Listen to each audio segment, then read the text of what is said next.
Merci, Monsieur le Ministre. La parole est à Monsieur David Guiraud pour la France Insoumise. Merci, Présidente. Madame la ministre de la Culture, ce vendredi 3 mai, votre collègue aux Affaires étrangères a célébré la 31e journée mondiale de la liberté de la presse dans une vidéo sans avoir un seul mot pour l'endroit où les 3/4 y sont morts en 2023. Cet endroit, selon le comité de protection des journalistes, c'est Gaza, car c'est en Palestine que plus de 100 journalistes ont été assassinés par l'armée israélienne. Le jour anniversaire de la liberté de la presse dans le monde, l'incapacité du gouvernement à dénoncer clairement ces atrocités perpétrées par l'armée israélienne le rend complice du drame, complice, pendant que des journalistes sont tués de sang-froid depuis des années, à l'image de Shirin Abu Akleh, assassinée en 2022 d'une balle dans la tête par l'armée israélienne, complice, car mutique, pendant que Netanyahou fait disparaître les preuves, parce qu'à chaque journaliste qui rend son dernier souffle, c'est un peu de la vérité dans ce monde qui s'évapore. Et pendant ce temps-là, vous interdisez nos réunions publiques, vous nous empêchez de nous exprimer, mais c'est votre silence sur le génocide en cours qui est criminel. Et quand vous parlez, c'est pour mentir au sujet de notre jeunesse française qui se mobilise en faisant passer pour un appel au meurtre ce qui n'est rien d'autre qu'un appel au secours.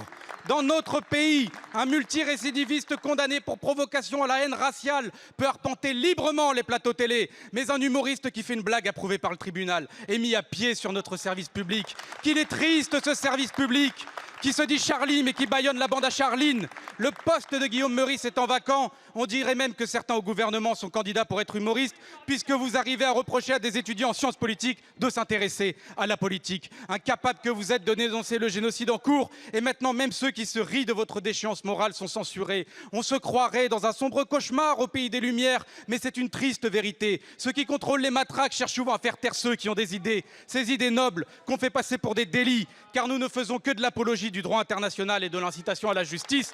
Et il faudrait désormais s'excuser de faire sourire les gens qui ont envie de pleurer de votre passivité. Madame la ministre, si vous vous sentez menacée par des blagues, c'est que c'est peut-être vous la menace. Quand allez-vous faire respecter la liberté de la presse et la liberté d'expression en France? Je vous remercie. La parole est à Madame Rachida Dati, ministre de la Culture.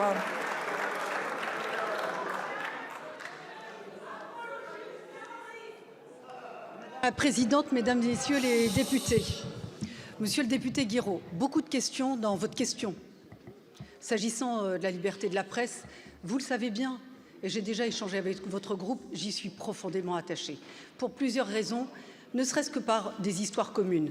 Donc là-dessus, nous serons intransigeants sur la liberté d'expression, même quand cette liberté d'expression peut parfois atteindre son honneur, je vous le dis. Mais nous sommes attachés à cette liberté d'expression. Moi, je souhaitais vous répondre sur un point précis que vous avez évoqué, qui est la situation de Guillaume Meurice. Vous avez raison de poser cette question, parce qu'elle peut interroger sur la liberté d'expression. Vous avez raison. Et donc, ce sujet est sur le sujet, justement, de l'humour dans les médias, est à évoquer avec mesure, mais sans aucune caricature. Moi, ça ne me fait pas rire. Non, justement, ça ne me fait pas rire, monsieur le député. En octobre 2023, vous le savez, l'Arcom, non parce que c'est important de le préciser, parce qu'il peut y avoir de la confusion entre une décision de justice qui a classé justement une plainte et puis une décision de l'Arcom. En octobre 2023, l'Arcom avait mis en garde de manière très argumentée. Je vous renvoie aux détails de sa décision. France Inter, suite à la chronique de Guillaume Meurice. Ces éléments étaient parfaitement connus et aussi de manière aussi rapide de Guillaume Meurice. Malgré cela, non mais je sais que ça a créé de la confusion, donc autant éclairer ce point. Malgré cela, Guillaume Meurice a refait sa chronique à l'identique.